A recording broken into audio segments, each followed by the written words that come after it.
Hello interwebs and welcome to my channel. Thank you so much for watching. So for today's video, what I want to talk about was a follow-up on an article that I wrote for The Advocate for Suicide Awareness Week, where I talked a bit about my time directly after coming out and going through a lot of suicidal thoughts and being incredibly depressed, and how I actually ended up at one point having to be taken to the hospital by a police officer because I called my friend and told her that I wanted to kill myself and was crying and very upset. And then I sort of used my personal experience to jump off into a conversation in that article about how people use the drastic difference in the transgender suicide attempt rate, which is 40%, versus the rest of the population or the general population, which is 4%, and how they use that drastically different number to justify the idea that transgender people are mentally ill, and being transgender is something to be pitied or looked down upon, and that this idea of being transgender is just a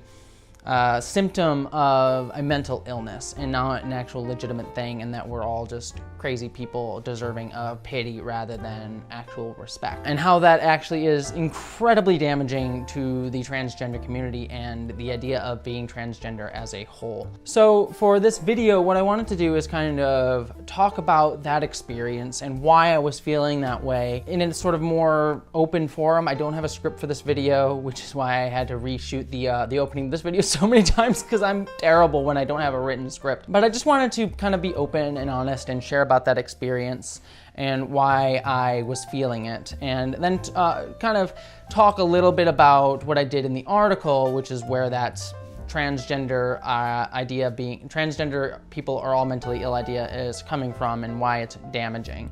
Though I encourage you to read the article for more concise info on that topic, because I use a lot of statistics and I'm much more collected in my thoughts there because I obviously had time to write and edit. So this one's just a bit more off the cuff and open, and just wanting to share with everybody my thoughts on this topic. And obviously, first things first, before I delve into anything else, obviously I'm going to be talking a lot about my own feelings going through suicidal thoughts and depression.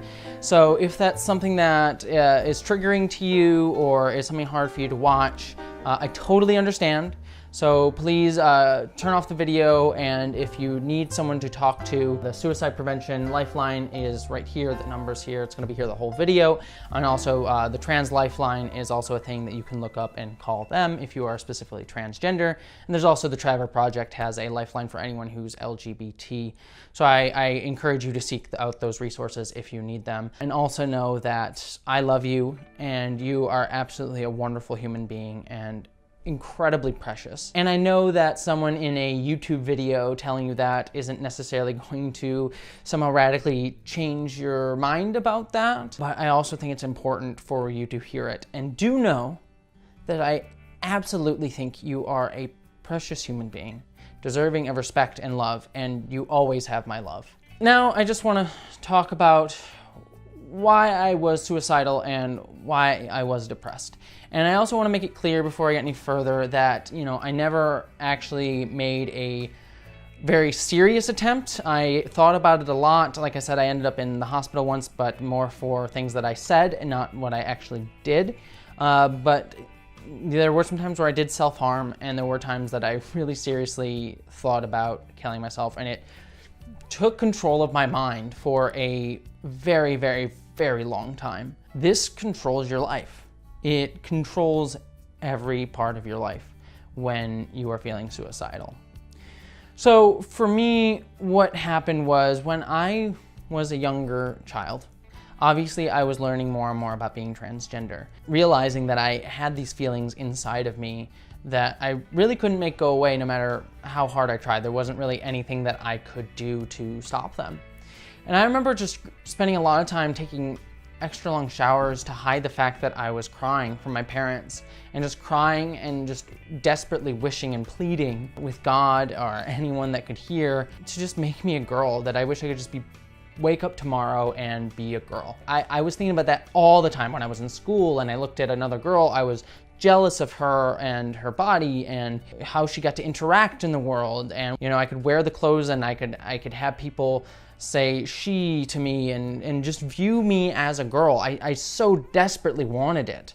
but I knew in my heart that I could never have it. I just had this idea in my mind that I was just never gonna look like a girl. No one was ever gonna treat me like a girl. Why would I even think that that was possible? And it kept snowballing to the point where in college, I couldn't, cross-dress and put on women's clothing as much as I did at home, because sometimes I would do it by myself and try to hide it just to release some of the stress and just feel like myself for a little bit. But I couldn't do that in college because obviously living with a roommate for the first time, you don't really have as much free space. So it got to the point where I would just go to Walmart or thrift stores and walk around the women's clothing section and just desperately wish that I could put on women's clothing. I was so obsessed, and I got so angry at myself because I couldn't do it.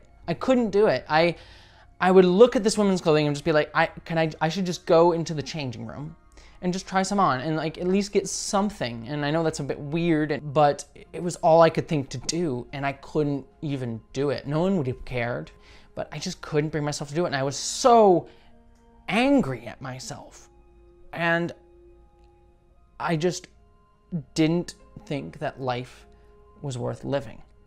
If this was gonna be my life, my entire life, just thinking about this and never being able to do it and never being able to be the person that I wanted to be, then why did I want to continue? I was a very, very selfless person. I would give all of my time and life to anyone who asked for it. Someone asked for help, I would always do it, but I would overdo it to the point of like stressing myself out and it being overwhelming for me and making it hard for me to do the things that I needed to do. But I didn't believe my life had worth. And I thought, well, if I couldn't give the energy to something that was worthwhile in myself, why don't I give the energy that I have to other people and at least make some use of this useless life that I have? So eventually I met some really close friends and who were the first LGBT friends that I ever had. And I eventually came out to them. And I'll sort of yada, yada, yada this part, but eventually I came out to my friends, my family, and my parents. And I was excited to finally start my transition right after I graduated college. Now, everyone would think that, oh yeah, you're starting transition, that was gonna be the most exciting, best time. But the time right after I started hormones and started my transition was the hardest time of my life. I stayed in my college town because I believed that living there would be the best way to be able to focus on my transition instead of trying to go off and have a professional life elsewhere. Try and deal with being professional and getting a new job and a new place and also transitioning. I figured just focus on transitioning, be near friends, and it'll be great. For a lot of people graduating college, there is a lot of depression that comes with that. It's the first time in your life that you're really on your own. You have no one there for you. When I started my transition, I still weighed 300 pounds. I still looked in the mirror and saw this person that I just didn't like. And so when I started hormones, I thought, this is gonna change it. It's gonna be different. But a week goes by, 2 weeks go by, 3 weeks go by. Yeah, there are some small changes like sensitive breasts and softening of skin, but I just kept looking in the mirror and not seeing the person that I wanted to see. And that destroyed me because I thought that I finally had done everything I needed to do and it just wasn't happening. That's where the worst of it came. So it was sort of this mix of like being on my own for the first time, missing a lot of my friends from college, and also just thinking that even though I was doing all the right things, I still was never going to have what I wanted, and I was never going to be treated like a girl, and never going to be seen as a girl. And so at this time, I became really depressed. I would cry all the time. I would call my friend and vent and scream and yell at her, and use her as a crutch, to the point where she eventually had to say, I can't be your friend anymore. That happened after the night that I got drunk and I got high, and I called her sobbing hysterically saying, I want to kill myself. And she called the police, rightfully so. And they showed up and they said, we need to take you to the hospital. And so they took me to the hospital. Against my wishes, I really wanted to just stay there. And I had to stay in the hospital for over 12 hours watching Everybody Loved Raymond reruns, which is the worst show to watch if you are having suicidal thoughts. That's not going to make you think better of humanity by watching Everybody Loves Raymond. Nothing against Ray Romano, just a joke. The only reason I got out was I lied to the doctor there and said I totally didn't have suicidal thoughts. I was totally fine. I started thinking about ways that I could kill myself. I'm not going to mention all of them because I don't want to give people ideas, but I did think heavily about how I wanted to die. In realistic terms, like, oh, I can get access to this. Oh, I could go do that. It's kind of hard to know that at one point in my life, I actually made plans to kill myself and thought about it. And I never made the actual decision to be, yes, I'm going to do this. But the plans were forming. My friend, like I mentioned, finally told me that she couldn't be my friend anymore. She couldn't handle me, and I was just toxic. She just had to let go of me as a friend, which is totally understandable. I was not in a place to be a good friend to her, and I was just hurting her by continually using her as a crutch and hurting myself. And that was honestly the hardest day of my life up until that point, was losing her as a friend. That night was hell.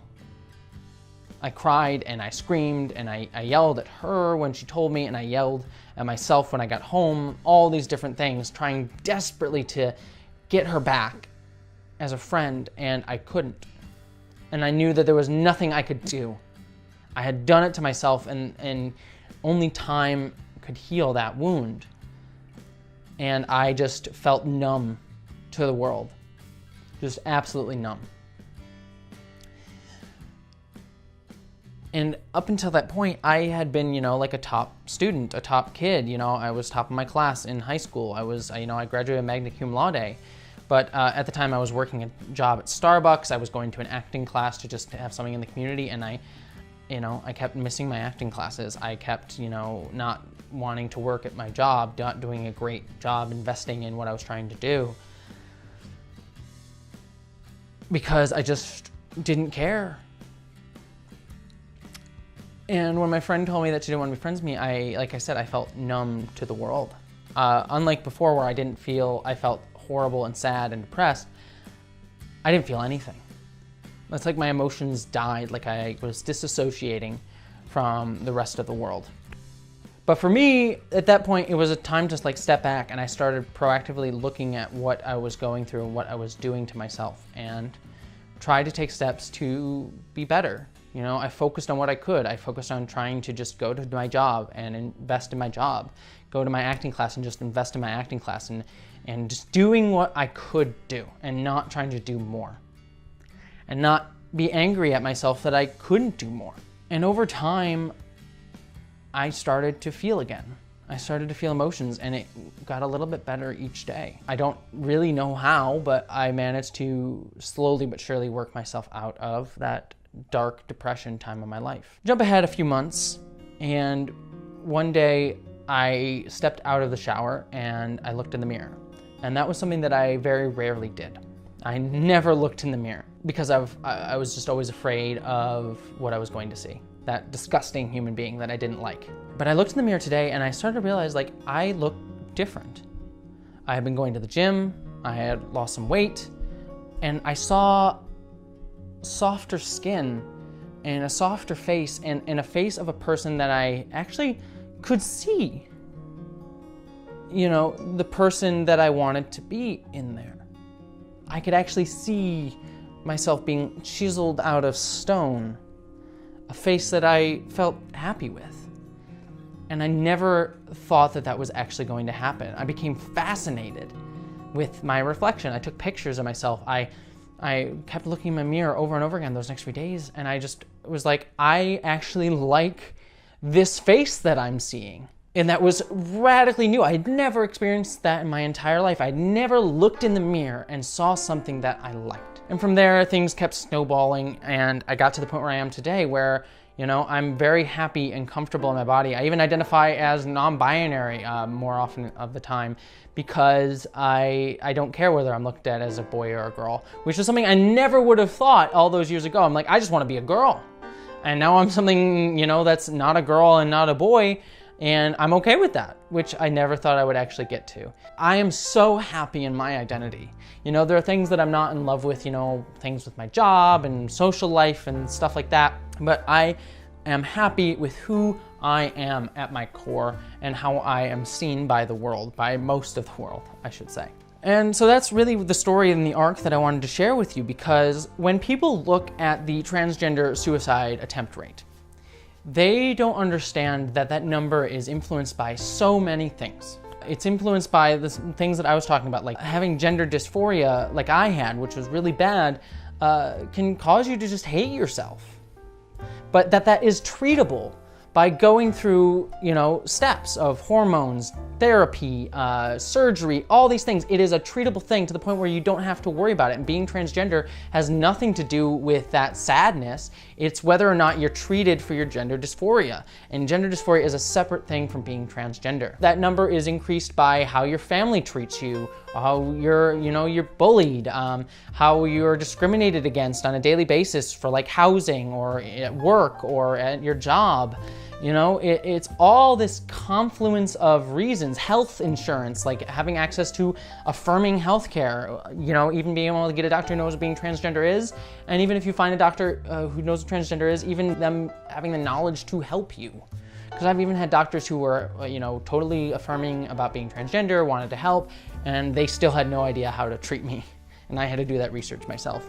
So all these things add up to create this mindset of it being hard to be transgender, when it shouldn't be. It should just be something we recognize and we treat the symptoms of if and when you have them. But the base identity, I am transgender and I am not suicidal, but I was. But my being transgender has nothing to do with it, or at least is tangential to it. Like, I can treat those things that made me suicidal and still be transgender. They're separate things. And that's what people don't understand. People will say like, oh, you know, how you're treated as transgender. People like Ben Shapiro, who is a conservative person who likes to talk about transgender people a lot for some strange reason. He's like weirdly obsessed with trans people and says like, oh, you know, how you're treated as a trans person doesn't matter.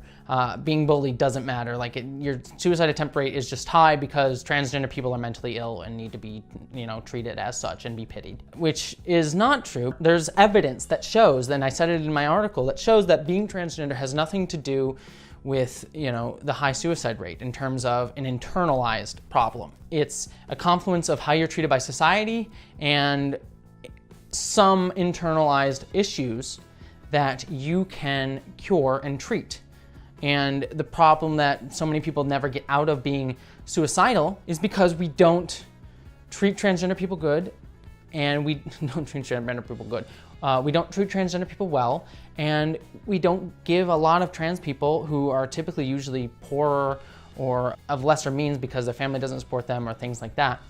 They don't have access to the affirming healthcare that they need to be treated. They don't have access to a therapist. They don't have access to the surgeries and hormones and things like that. People's like, well, if you need surgeries to make you feel better, you shouldn't have, like, then there's a problem. It's like, there are numerous people that use drugs like antidepressants to help increase their, you know, certain hormones in their body to make them happier. It's basically the same thing. You're still messing with hormones to make yourself happier. Just a different hormone than estrogen or testosterone, or other medical treatments that you do to make yourself happier and feel better and get through your life on a daily basis better. I don't see why people make this distinction that like, oh, just because we're trans that we don't deserve the healthcare to make us happy, and that using healthcare to make us happy is somehow a ridiculous anti-biological, anti-God thing. When plenty of people who believe in God do very similar things and have no problem. Anyways, thank you so much for listening to my long rant and for letting me share my story. Like I said, it was a little bit less focused than most of my other videos where I have a script, but I just wanted to kind of be open and share with you my story. So thank you so much for watching. Please check out some of my other videos on my channel, and I really hope to see you again on my channel. Love you guys.